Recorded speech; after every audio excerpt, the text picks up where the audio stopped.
Okay. Yitzchak, it's on? All right. It's not on. Is it on? Is it on? Want to make it louder?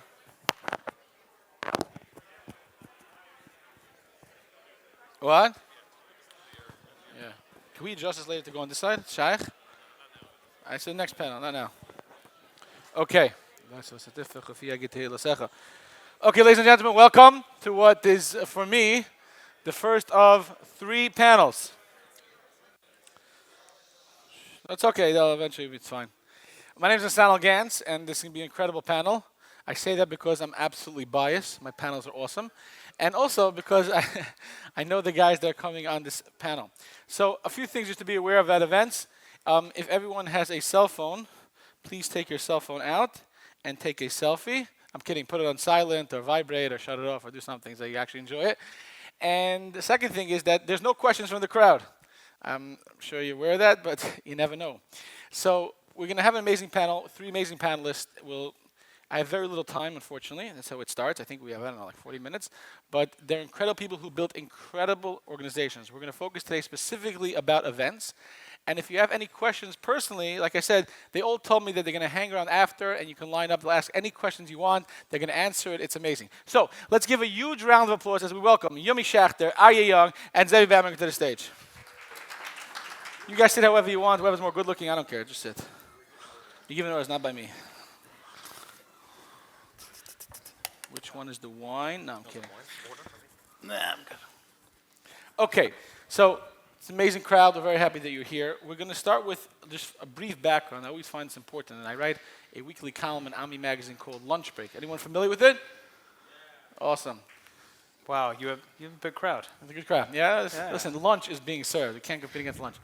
So one of the things I do is I always start off with an introduction of the person. Why I feel if I'm going to say, here's Schachter, he's an expert, and here's Zevi, does high life, and Aryeh is amazing, runs our place. Who cares? I don't know who you are. Tell me something about you that I resonate with you. So I want a brief background on who you are, your career, how you got to where you are. Aryeh, you're next to me, so we'll start with you. Okay, very excited to be here. My name is Aryeh. I grew up in Mercer Island, Washington. My mother's from Alaska, so I definitely grew up out of town. Yeah. One of the advantages of growing up out of town was we had a small community, and I got very involved in my local yeshiva high school with all sorts of extracurriculars and started planning events when I was 14, 15 years old. And after being in yeshiva, eventually I segued into chinuch. I was a high school / base medrash Rabbi for 11 years or so, 9, 10 years. Wow. And I always connected to my Talmidim through events and trying to create experiences for my Talmidim that would be unique out of the classroom experiences as a way of creating connection that perhaps differentiated from other experiences they were having in other classes. And at a certain point, I got an opportunity to fundraise professionally. And I always wanted to do things. I had to augment my parnasa, and instead of just working with teens in the morning in the shiur room, I decided to work for an organization that helped teens, and really, thank God, had the privilege to grow that organization. Our place? Our place. From 2 centers to 13 centers. And when I started, we had a few $100,000 in debt. We had expenses of about $100,000 a month, and we had no existing donors, and we had no revenue stream. And I realized the only way to create immediate cash flow infusion was let's create events that people want to come to. They don't have to necessarily be married to the organization per se. If I create an attractive opportunity, people will want to come, and then they'll give money, and that will be a means to connection. Thank God we run now about 25 events a year, and I have also had the privilege of helping a few other organizations catapult their events. And that's pretty much my story in a nutshell. 2 seconds. What is it Our Place does? Explain. So Our Place is an organization that helps teenagers and young adults who are struggling with various at-risk behaviors, primarily addiction-focused. We have 2 teen drop-in centers in Flatbush. We have 5 young adult recovery clubhouses across New York, New Jersey, and Florida, in Hollywood, Muncie, Brooklyn, Lakewood, and the 5 towns. And we have a young adult sober living community with 6 residential homes in Muncie, New York. Nice. This is Aryeh's event. He basically just solicited everybody. No, I'm kidding. We'll start with you. You just started with Aryeh. I know. We'll continue with you. Okay, so I'm also from out of town, Washington Heights. I'm from out of town. I'm from Kensington, so I know what it's like. In New York. Where are you from? Kensington. It's like between Borough Park and Flatbush. It's very out of town. Okay. Yeah, grew up in Washington Heights and never thought I'd be in the nonprofit industry. My parents are very involved in the community my whole life, traveling the world. So as a kid, when my parents were invited to different communities, we got to meet a lot of interesting people. So I'll just say his father's a Rosh Schachter Rosh Yeshiva of YU. If he didn't say it, that's the disease. Go ahead. Okay. Thank you. You're welcome. So why don't you give my introduction? Because You do you're it. an olive. You can't be humble on stage. You have to be So, around. okay, so as kids, we got to travel the world, and as being a fly on the wall and hearing the needs of the community and what goes on in the communities and how things work in the communities, I think I often quote, Malcolm Gladwell has a book where he talks about once you have 10,000 hours of experience in something, until you have 10,000 hours of like work experience, you don't become an expert in the field. Right. And I always tell my parents, like, I had 10,000 hours of experience when I was in diapers still. I thank them because I really think that I was able to naturally just kind of land in the space I'm in right now. Wow. Because just being around and seeing the needs of the community. So basically, as a teen, I was already putting events together because it was my only way to give back to the community was, oh wait, I know this guy with money and I know this guy with a nice idea. And I started like slowly, and then I started helping to build some organizations from the ground up, just again, because I was in a place where I, knew this guy who could do this and this guy who could do that, and then eventually it grew over time. And what do you do today? So I was doing this for the longest time as, just a volunteer. And at a certain point, there was a big philanthropist in Toronto where I live, and he sat me down and he said, "This is not sustainable. You're taking away from your family life, you're taking away from your business, your actual business. You either got to do this full time as a real business or figure out something." So I eventually decided I'll give it a go. So explain, because what is it you come to my city, you help them do what? So there's a few things. So I guess there's some organizations come to me just because they want to do like a big event that's different, out of the box, something more creative. And then there's other organizations who come and say, listen, we need help either rebranding or we've been around doing so much work we have a hard time, no one even knows who we are or what we do. So sometimes it's like really building them from the ground up and going back to like, what are you about? Who's your audience? What do you want people to know about you? Sometimes it's just good storytelling and helping them build from the ground up, which also comes with the events along the way. But some organizations would just do big events for them. You do big events, you bring big celebrities, sometimes in the non-Jewish world to have Moses, right? You do things big and grand, and it's amazing. Zevi, like what to about do. you? Zevi Bamberger. I am also out of town, born and bred London, England. I was always appreciated community work, came to America for yeshiva here, got married, lived in Israel for a couple of years. When I moved back to America, I was approached by Chai Lifeline to help them run their local parlor meetings and their dinner, which I ended up staying on, and 9 years later, I now direct Bike for Chai, which is a pretty large cycling fundraiser. And Do you bike in the Bike for Chai? we're not going to get into that. I do not bike, and I do their dinners and all the other large events. But you in the can't because you're organization. running it. Really, you would, but you can't because you're running it, right? I'd like to. Okay, very good. Yeah, in theory. So we have now Bike for Chai, which has raised over $100 million since it started. We have some other cycling. We have a ladies, all-female cycling event toward the Simcha. We have marathons, dinners, galas throughout the country, which most people have heard of, which I arrange the logistics of them and put them all together to try and create the best experience for donors and make it most profitable for the organization. How many people work under you in Chai Lifeline? Around 15 people right now. Wow. So, Aryeh, we'll start with you. The question is like this. Obviously, we're at an event here. There's a lot of people we don't know exactly where they're holding in their organizational life. They could be starting an organization. They could have an organization for many years. But obviously, the question here, there's a lot to cover. We're talking about the topic of events, right? How to fundraise using events. So the classic term, if you think the word event 10 years ago, it's maybe Chinese auction, maybe a dinner, and that's it. But obviously, that whole thing has changed. Whole different ideas, trips to Europe, trips to here, who knows what. So I want to talk about the concept to start for organizations. What is the necessity, and why do you think organizations can benefit from making an event? Start up with state like that. So it's an excellent question. I think that every event, there's a few things that the event planner or the organization needs to really keep in mind at the forefront of a decision. First of all, do I make an event or do I not make an event? The first thing I think that's most important is, do I have a business plan? Because every event is really a micro business. And what I mean by that is, what is my goal? So some organizations could have a $5 million budget, and they have to raise $5 million from events. Sometimes an organization could have $5 million of tuition payments or board donations, and the goal of the event is to have an incremental growth of doing a bake sale to raise $25,000 to just take a small step forward. So the business plan starts with, how am I creating money from the event? Because every event has overhead, unless you're blessed to be in a situation where a host says, I'll pay for everything. And now you're starting to think, okay, I'm spending $50,000 on venue and food. I'm spending X amount of money on decor. Maybe I need a party planner because I don't have one in-house. And I need to spend 3 staff members allocating time at salaries of, let's say, $5,000, $7,000, $10,000 a month. How am I making up that money plus meaningful profit that it's worth allocating the time of the organization? And that's the starting point. Now, every single organization has to, first of all, differentiate what is new money from the event versus existing money that you happen to be using the event as an excuse to ask for that money. So let me translate that into English a second. What you're trying to say is that basically we have an event, right?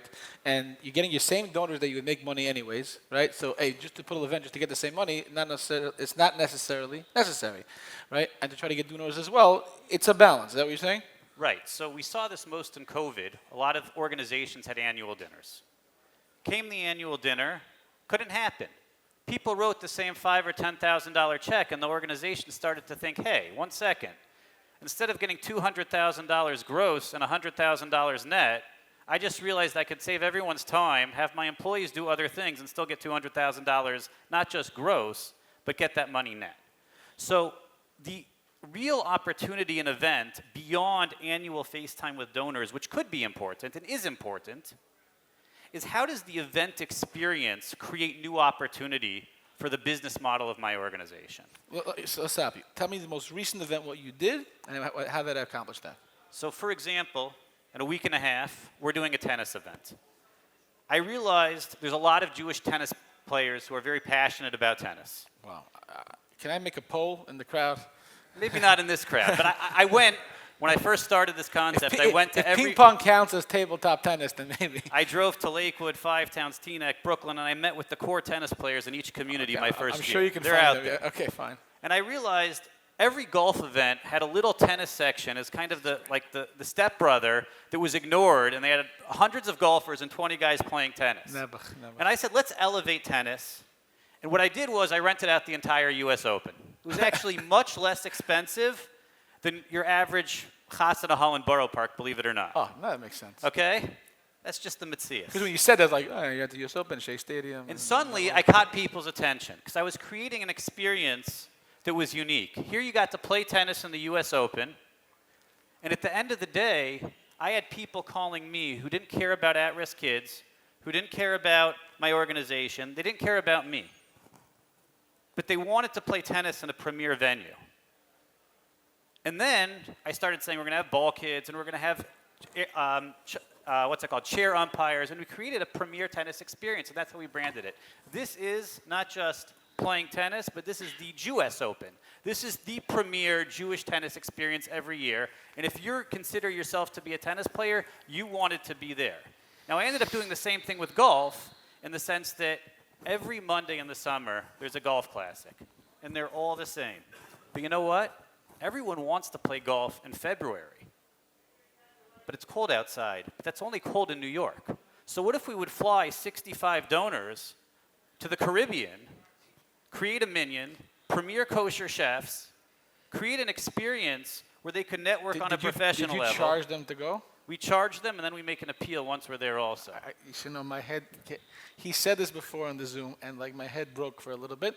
It's very hard to understand, because usually Moises, when you try to get together an event, so you treat them very nicely, you mechabed them, and you hope to give you a nice donation. It's like, you're coming, you're paying, and you're paying some more. And it's amazing that he pulls it off. So again, but you're saying a little bit two things. I mean, we're going to come back, but just to put it out there, because again, it's very hard to cover everything, and I want to get to the other people on the panel. You said the tennis event is more people, new people, correct? People want to play tennis. Your golf event is a way taking care of your own donors, right? The golf trip was 90% new people. No advertisements, nothing in the paper.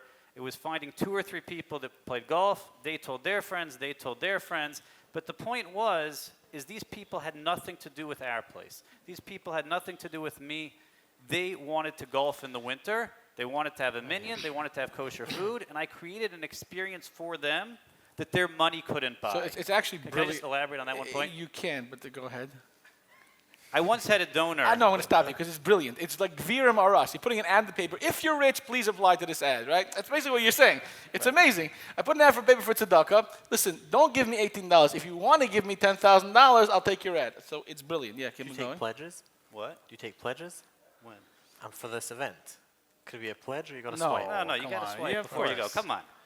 I'm But thinking now. that's really, when you think of an event, what can these people have endless amounts of money, Apparently. right? The people that we're going after, that we want to attract, how do we get their attention that we're not just another person knocking on their office door? How do we get their attention that we're actually giving them something that's unique, and it's not just going to the same kosher restaurant?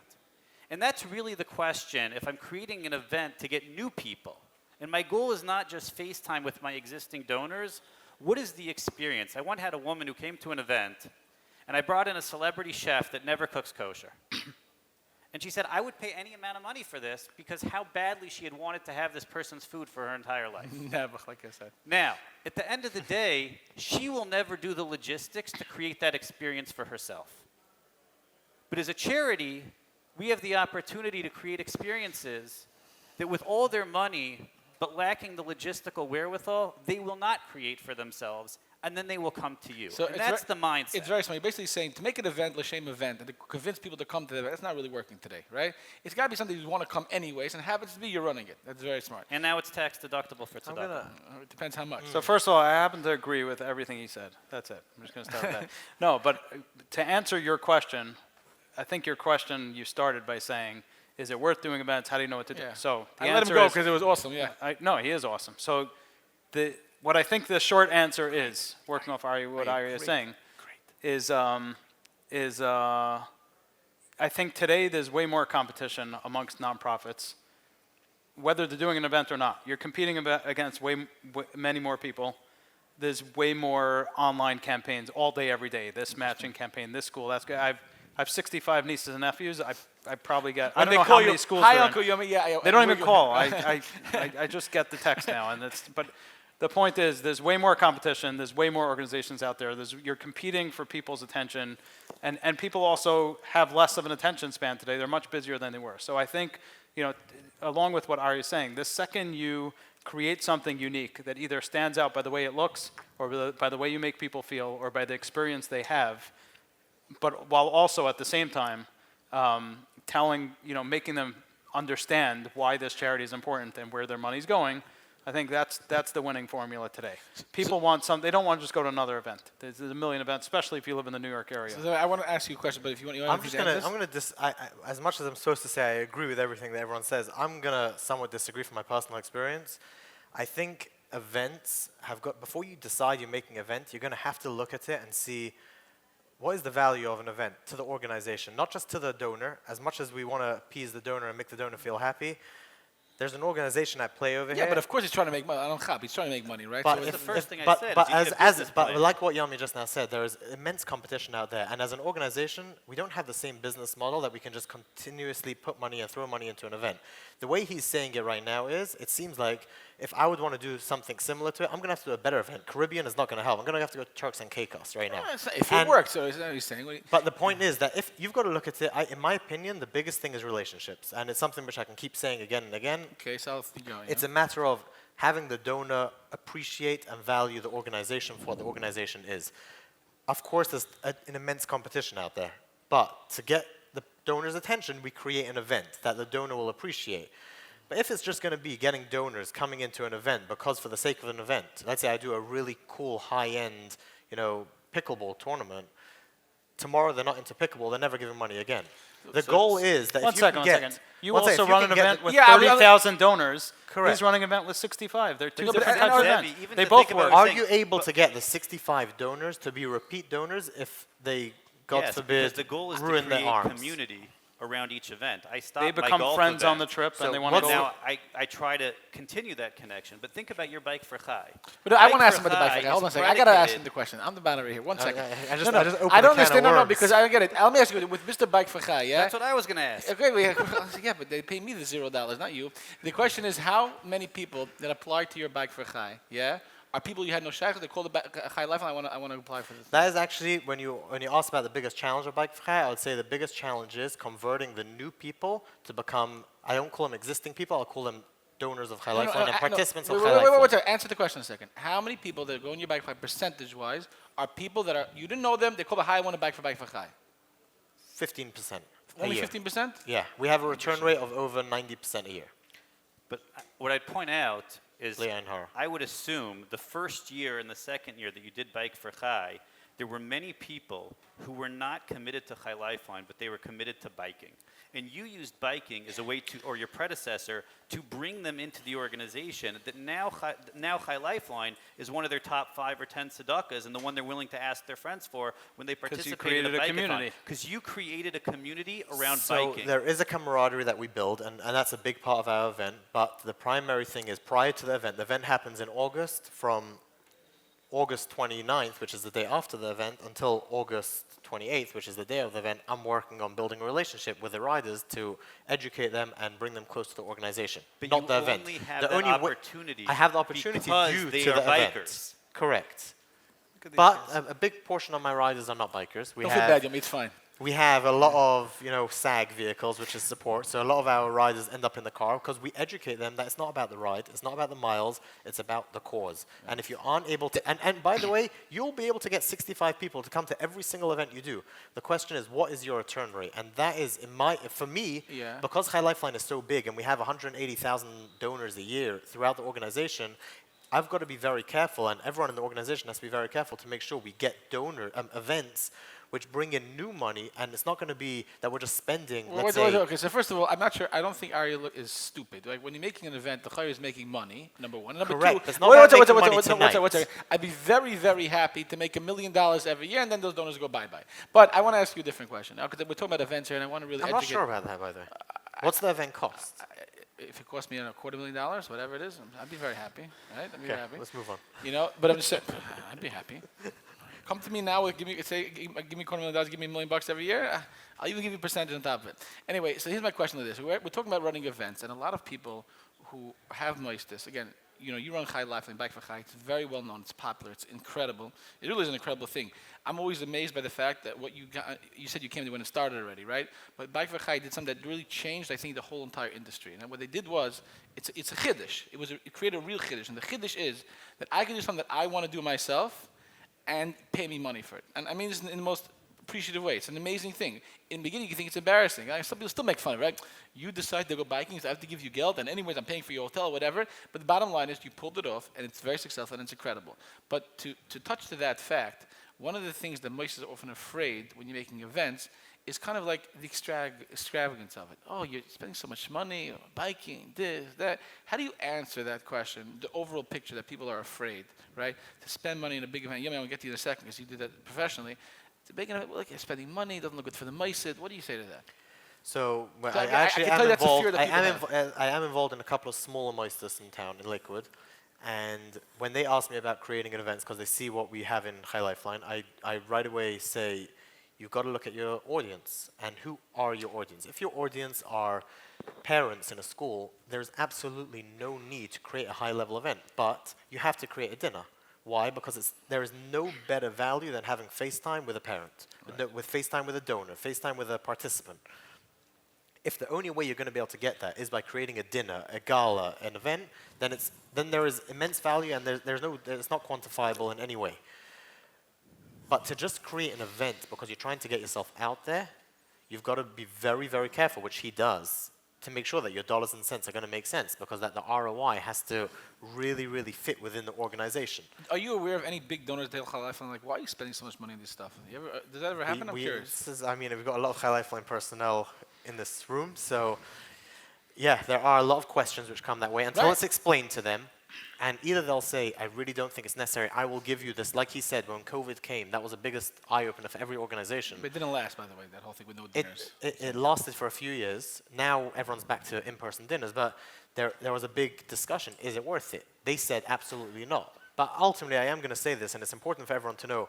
Everyone is going to get donors that say to you, it's a waste of money, do not spend money on me, I don't like entertainment. But in the same conversation, they're going to say, oh, you're making a parlor meeting in my house, make sure you get Yaakov Shweki and the biggest names, because it's my house and my donors in my area are very important. I want people They always say it's not for me. It's not for me, it's for the crowd. So I will say, so like to your point, donors care immensely about the organization, but they don't actually understand what it takes to fundraise and to build an event. There is a need to have FaceTime with donors, and donors do not understand that, and they never will understand that, the word relationships. But that's always going to go back to my word relationships. I want to take a tangible answer to give to the audience. What you're basically saying is that, yes, it's possible there might be some pushback. It's worth it, A, because of the bonus benefit, and you could probably explain it away. Correct. Before you get to the Aryeh, I want to hear what Yumi says. So, Yumi, you pull off, incredible stuff. We spoke the other day. You bring in big celebrities for big events. You really pull off some big things. You go to your website. It's fascinating to me. Even sometimes in I don't want to call it the modern Orthodox world, they're able to pull off to say non-Jewish celebrities, which is a chiddush for maybe people not aware of that. But Baruch Hashem, just like I always give the mashal, you put an ad in the paper. How much money are you making back? And the returns are great. You told me it's okay to share the number. No, you said. I was just going to say, first of all, I disagree with them both about COVID. Because during COVID, there were a lot of people who said, don't do something virtual, whatever. My whole thing was, this is the first time you have an opportunity to reach a much bigger audience, right? If usually you're only confined to the people who are in your room at your event. You agree with him in different ways, basically. You're saying it is a good idea, right? Of course it's a good idea. But I'm saying, like, take Amudim. Is anyone from Amudim here? Oh, good. Excellent. Okay. Fine. So this was before your time. No, this was before your time. No, this was before your time. So at the beginning of COVID, Spiegel called me. I had no idea what Amudim was. I never heard of them. And we did this virtual event. We had 870,000 people tune in for the event online. And they all of a sudden started getting, thousands and thousands of new donors, and everyone knew who they were.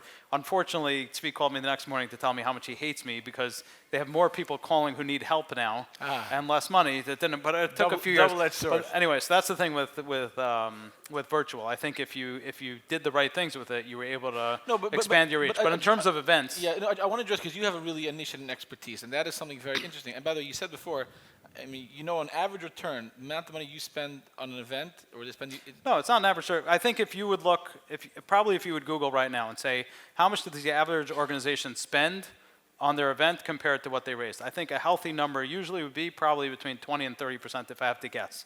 I've never Googled it. Very healthy. Very healthy. And I'm sure there's many organizations who make much less than that. For sure. So now, if I go to an organization and I tell them, you need $250,000 to do an event. Give me some and they tell me, I'm giving you a mushroom right now. This is real. Event This is real. $250. That's so much money. Be specific. The recent event you did. And then we raise $5.5 million. Can you tell us the recent event you did? Are you going to tell me? Are you going to tell me that any single donor that you go to is going to be upset at you? No. If I brought you a business plan and said you put in $100,000, you're going to make a few million back, you're going to have a problem with it? No. So I think a lot of it is in people's heads. Meaning, if you're swinging for the fences and you're going to go big, then go big and do it right. You're going to end up raising way more, and there's no one in the right mind. Who are you afraid of at the end of the day? The people who say, "Why are you spending so much money?" They're business people. But there's They're always business a limit. people. The fact that there is a line, right? You're saying $250,000. What if that number goes up to $1 million? How much are you raising? Are you raising 10 million from that? Are you raising 8 million from that? Does every organization here know how much they're going to raise from bringing in the biggest celebrity? The question is, how first do they of know all, prior? like any event, like Aryeh was saying before, you need a good business plan. And part of the business plan is we need to know that the amount of money we're committing up front is already covered by people who are already existing donors and buy into this vision. So when you're doing something big, you take your top X number of donors and say, listen, we think we could expand the organization's reach and the brand and get way more donors. Look at this as an investment, okay? This year, I want you guys to invest $1 million. We're going to turn it into 10 million. Are you guys in? The answer is yes. Yami, could you share a big celebrity you bought recently from Meisid, what it was, what they did, and how it helped them? A big celebrity. Okay, so I guess the most recent thing I could think of is Liev Schreiber. Do you know Liev Schreiber? Does anyone know who he is? Anyway, he's a big actor. Can't be moided they watch movies. He's a big actor. I don't watch movies. In fact, I'll never forget, this is a good story. I was in 10th grade, and my Rabbi said, Schachter, after 120, you're going to go to Shemayim, and the Malachim are going to escort you to the Rabbi Shalom. He's going to say, sit down. I have something to show you. He's going to play a movie of your life. What are you going to tell him? I said, I'm going to tell him I don't watch movies. Anyway, so that was, anyway, talk about trauma. We'll talk about it later. Anyway. See the man, I don't understand. So anyway, Yeah. so let's say Hope this they edit that event, out, and I actually had a bunch of pushback. People said I don't know if people really know who he is. I don't know if he's so exciting and this and that. And I had a very specific reason, because I know him, of what I knew he would be willing to talk about and the way he would say it and the way he speaks. And he's a professional speaker. He's an actor. This is what he does. And I knew his story. I knew he was involved in Ukraine. I knew there were like certain things that he would touch on. He's not a person who people associate necessarily as being a Jew, and I knew that if I bring him to a Jewish event, he's going to lean into the whole Jewish thing, and we're going to end up getting like bits and content that's going to make everyone feel like we need to be here. This is, if he's saying it already, then us. Anyway, and before the event, they also told me they want to do live fundraising at the event. I said, I hate it. Everyone hates it. Put pledge cards on the table. I said, no one's going to fill out pledge cards. No one's going to do it. I said, first of all, to print the pledge cards, so it's $2,000. Put the pledge cards on the table with pens. Worst case, you don't get money. At least you'll get the money from the printing back. I said, and they said, why are you so certain? I said, we're creating an experience, and we have people speaking, and we have a program where everything's timed, and we're taking people on an emotional roller coaster. There's going to be a time in the program where we're going to mention to people that there's cards on the table, and at that exact moment, I know exactly how people are feeling because I'm creating the experience, and I'm creating it in a way where I know exactly when they're going to feel that they want to give money. Sure enough, he speaks, and Just to clarify, it cost significant money to bring him. it was expensive. They didn't want to do it. First of all, they raised $1.7 million on the pledge cards from people who did not want to raise their hand and announce what they're giving and make a whole thing. $1.7 million came in the night of on the pledge cards. And it all came in exactly when we thought it was going to come in. And after the event, we put out a clip of a piece of his speech, not the whole thing, just a little piece about him talking about being a Jew and the Seder at his grandfather, something not a big deal, with the organization's logo on it, which to date, since the event not long ago, has probably 40 million views on the clip. So both from a branding perspective and and now the status of their next year when they do an event and a gala, doesn't matter who's coming because everyone's talking about like, oh, I heard I missed a crazy thing that was from their thing last year. That's it. So it changes everything. That's beautiful. You want And to this is an organization that was struggling with their brand until this Can gala. you say the name of the organization? Magen David Adom. Well, very Right? It's no secret that they became stale and they were overtaken by other organizations doing much more Correct. in that space and branding and marketing, whatever, and it changed everything for them.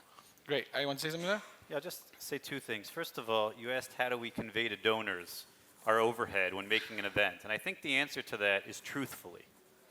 I think Yummy, indicated these people are businessmen. They built businesses. They spent money. Or businesswomen. They spent money.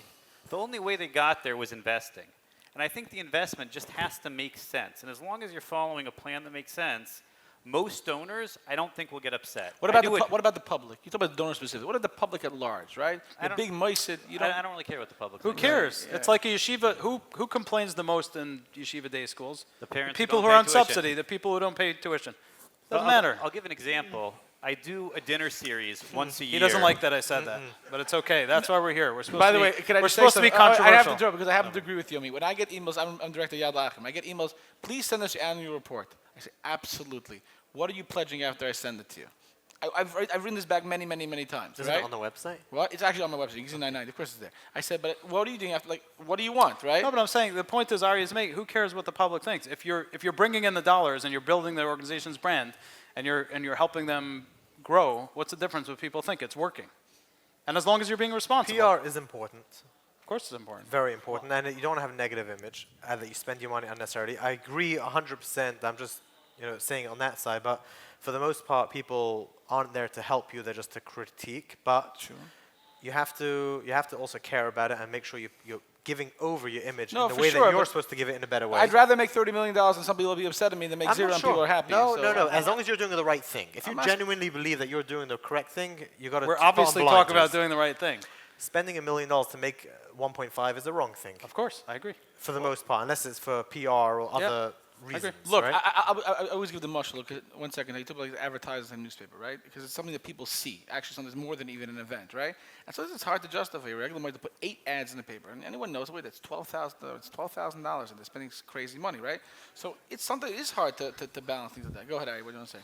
So I want to put it in a different lens.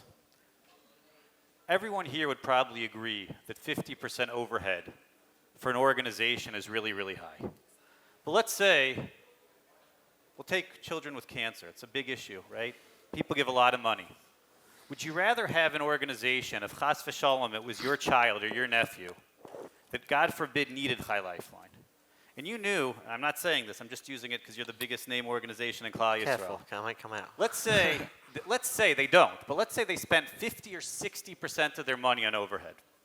But at the end of the day, they have a pot of $20 or $25 million to help people. What's going to make a bigger impact in Klal Yisrael? The organization that has $25 million because they invested $25 million? Or the organization that says we have no overhead or we keep our overhead to 10% and they have $100,000 sitting around because they never thought big? If God forbid it's our child, we want the organization with the resources. And I think if we think about charities as filling a void, that they are businesses to help us, then we totally dramatically shift how we invest. I'll remember when I just got started in our place, our budget was very tight, and $100,000 could mean opening or closing one of our programs. And the Jerusalem Marathon is an event in Israel that countless tzedakahs participate in, and I needed $100,000. Now I can tell you that there's X amount of kids in yeshiva and seminary in Israel who participate, and there's probably 50 organizations competing for those kids. And I said, I'm going to undercut. Everyone else was charging $500. I was going to charge $360, rent out Cafe Rimon, and give the best swag. I had 600 kids by my second year, bigger than any organization. I was able, now my margins. Some people don't know what you mean. Explain that. What it So means. kids run in Israel often, once a year in March, there's the Jerusalem Marathon. And each kid commits to raising from his friends and family X amount of money, $360, and we give them a dinner party, and we give them cool shorts and T-shirts and all sorts of fun perks for running for us as opposed to every other organization that's trying to recruit them. Now, my margins on that event, I probably profited 45%, but I kept a center open that's probably saved hundreds of lives, at least dozens of lives, since that event many years ago, and the organization has prospered. That was a business plan that made sense. And the fact that my margin on that event was 45, 50% is irrelevant. So that fit into our business model. Yeah, but Aryeh, I have to stop you because I don't disagree. I agree with what you're saying. And many Moises will even say, what do you mean, 100%? Someone gives me $1 million. And I make $1 million back, right? Have now $1 million new donors. It's worth it. We're not talking about the MS. We're talking about what the world is viewing it, right? So I think it's also a little bit practically, a lot of different small discussion. schools that have a $1 million budget don't have the capabilities to Spend $1 million to front that type of money. Yeah, They- but this was when he was This- about I to didn't have close to down. front He a didn't have dollar. anything. I didn't have to front a dollar. Kids signed up. That was a guarantee of $360. I was spending $180 on them as they were signing up. I didn't front a dollar. That was small, bare bones fundraising Let's have a generic question. with I no know risk. We have only 5 minutes left. That's a generic question. I know it's hard to answer. I'm always thinking about what event to do. I'm thinking dinner, Chinese auction, Bahamas, basketball. Speak to Yummy. What am I doing here? Right? What, Yummy, what would you tell the island? Their mind is racing here. They want Again, to it depends who their audience is. It depends what they do. It depends who they're trying to go after, who they're trying to get the attention of. I'll tell you, like organizations, there's 2 things that I see that are a big problem. Many organizations have been sitting on their tuchuses for too long and relying on the old money. The younger generation needs to be paid attention to, number one. And number 2, the people in the younger generation need to feel involved. When my parents just wrote a check, or people write a check to the UJA, they just no, I'm saying they give, Yeah, and I'm sure they're doing good things with it. No, I Our agree. generation and younger, they want to feel like, I want to know where my money's going. I work hard for my money. I want to know where it's going. I want to be involved. So that's one thing. But the second thing is, don't copy anything that anyone else is doing. So What do you mean by that? there's so many people who call me and say, oh, I saw what you did for so-and-so. Could you do that for us? No, I will never do the same event again because you're a different organization with a different audience, with a different message, and everything has to make sense. So again, going back to what Aryeh said, like every organization doing anything, everything has to come with a clear plan to success. Financially, like everything, financially and branding and how you're making people feel and the story you're telling, everything has to, it's like, imagine producing a Broadway show. That's really what it is. Like, you want people to feel a certain way. This is the audience I'm going after. This is how I need to make them feel. This is what I want them to feel on the way out. This is how I'm going to get them to give money by making them feel a certain way. And every organization is going to have a different story. Hello, Zevi, what about you? Yeah, I was would gonna say probably something. end I was off just itching at the with- bit. I was just going to say, I've seen too many mostos who knock on my door and they just call me, they get my number, and they assume that event equals profit. I think what Yummy is saying, and I just want to make sure that everyone hears this loud and clear, events do not equal profit. So thanks for scaring them more than they were before. What are you saying? So we started at the beginning. What do you mean? Too many mostos assume, business is okay, over. I'm I'm going to closing do my a dinner, I'm going to make money. You're I'm going right. to do this, I'm going to So make you're saying money. planning. If Right, you so do it right, it How will make long profit. do you plan for Bike for Chai every year? That's actually a perfect question because I would say if you decided you're making an event, I would say think about who your audience is and walk. I tell this to my staff every single day. Walk the room in their mind. Know what they want. Don't do what you think is good. Don't do what you saw other people doing on social media. Do what works for your crowd, which means walk the room in their mind. What do they want to hear? If it's 18-year-olds and 25-year-olds coming to the event, they don't want to see Oprah singing, whatever that guy's name is that you bring in from Italy, singing. He doesn't watch Mario videos. He doesn't watch videos. Whatever. They don't. You've got to think about what the customer wants. They're your clients. They're your donors. What do they want? And if it's a school and you're talking about making a dinner for them, and you decide that you're going to be really cool and do like a really high-end bar, and you're Chassid Shemaisid, they don't want that. Or if you're Sure? from I'm maybe saying, and publicly they don't want that. Or if you're in if you're in Washington Heights, but I'm saying you've you're got to actually- really think about who your client base are and think about them. Don't think about yourself. Don't think about your organization. When it comes to creating an evening, think about what they would appreciate, and I think you'll be very, very much there if you do it that way. I'll tell you one more challenge, and this is for everyone to hear. Most events and most organizations have a committee. And very often the people who give the money who are on the committee, they do what they think is going to be a good event. And that's the most dangerous of anything. Same There's thing. an organization who called me last week. We had a whole call, very, very high society people in New York.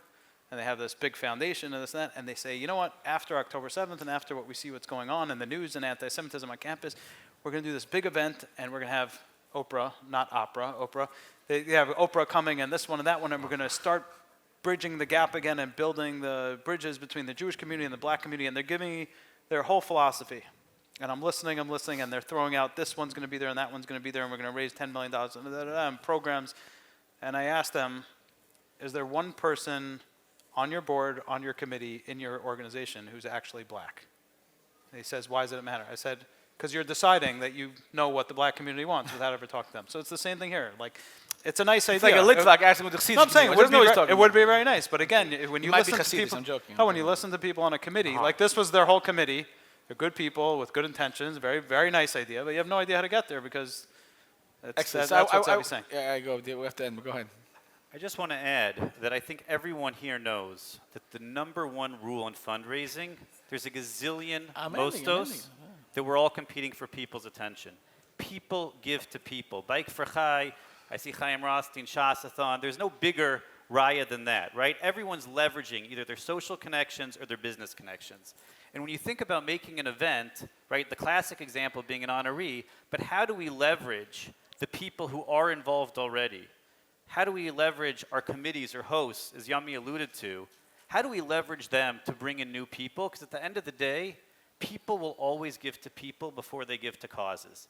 And that's something that's really important to know. And if you're embarking on an event without the right people behind you, how are you getting off the ground? And that's something that we always have to be thinking about whenever we're starting a new project or even trying to grow an existing project. How do we grow without more people being on our team? Okay, so I have to end with one final question that I always do, but I want to just point out and make a brief recap of what we discussed in the last hour. I think what people are recognizing, A, the need for an event, B, the concept, which is beautiful. I started and people, piggybacked off that. Is like, let's create something that the donors want, not something that you want and you hope they show up to, which is a tremendously strong yesod, which I think everyone here resonates with, right? B, don't be afraid to go out there. D, have a good cheshbon, and C, work your team and It's great. So I always ask the question, how do you deal with stress? Now, we didn't have a chance to get into this whole idea about how do you balance, you're running an event, you have a wife and children and a life, and how do you balance all? It's a really hard question to do. And we've been another 20 minutes, and Zevi's hoping his wife doesn't watch it. I understand.